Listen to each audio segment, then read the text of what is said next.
Hello, everybody, and welcome to another edition of For the Health of It, a new segment on health and fitness dedicated to getting important health information out to you and our wider community. Today, our discussion is on what's new with COVID-19.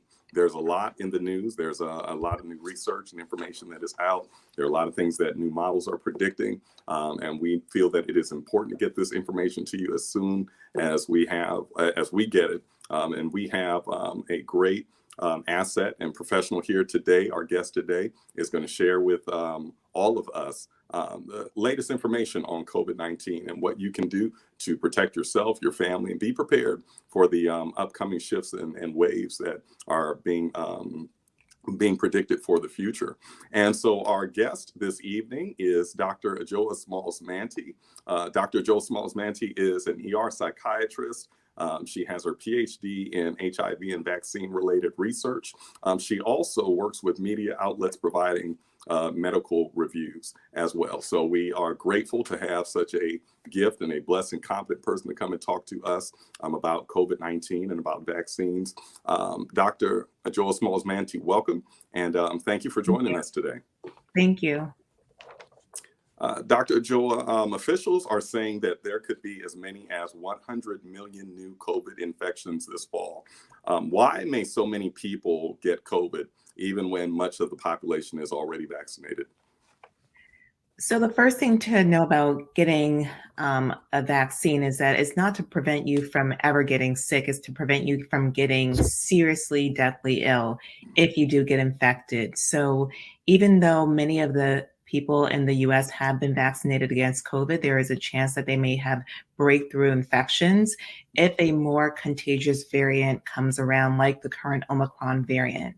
And so they're thinking right now, if people do not continue to get boosters, if a new super variant arises, that we may have more people get infected. And so that's why there have been urgent calls to increase our funding and to keep up our efforts in trying to detect the virus, to develop new vaccines that can combat it. Sadly, right now, a few people are getting breakthrough infections. Unfortunately, some people died, but largely the vaccines are very effective in keeping people safe from getting seriously ill with COVID. Okay. Thank you. What should you do? What should a person do if they find themselves getting sick with COVID right now?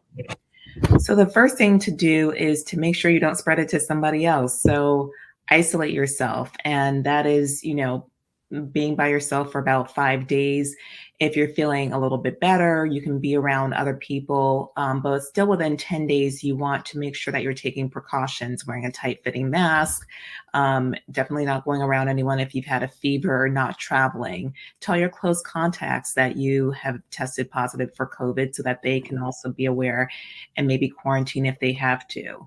But if you do get COVID and you happen to have a higher risk of getting a severe infection, say that you're a little bit older, like over 50, or if you have underlying health conditions, you're immunocompromised, consider getting one of the treatments that is available. We have 2 pills and we have some monoclonal antibodies that are available, the Paxlovid, the Molnupiravir, Remdesivir, other antibodies are available for you, but you have to get those very early in your infection. So as soon as you know and you're high risk, talk to your doctor about that. Okay. All right. Thank you. You spoke about some of the older, more vulnerable populations. Now, what about those younger groups? When will a vaccine be available for children under age 5?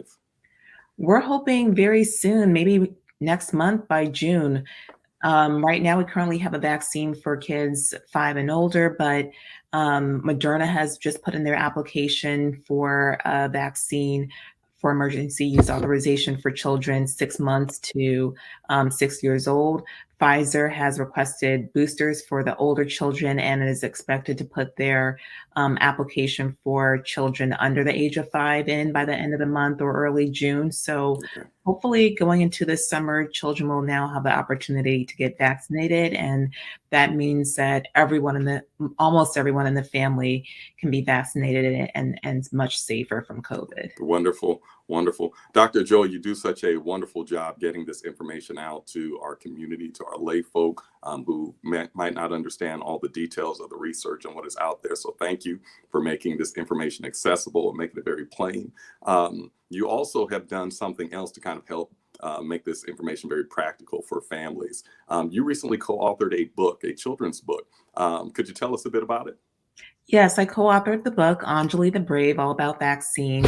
It's a children's book where a little girl who's nervous about getting a vaccine goes to visit her doctor and learns about how vaccines have been very helpful for us in the past and how they can be helpful for us in the future. So I do hope that it helps people feel more knowledgeable about medications and treatments that they have received and will be receiving in the future. And it's available at Amazon, Barnes and Noble, any other retailer where ebooks are sold. Wonderful, wonderful. Thank you so much. So you heard that, everybody.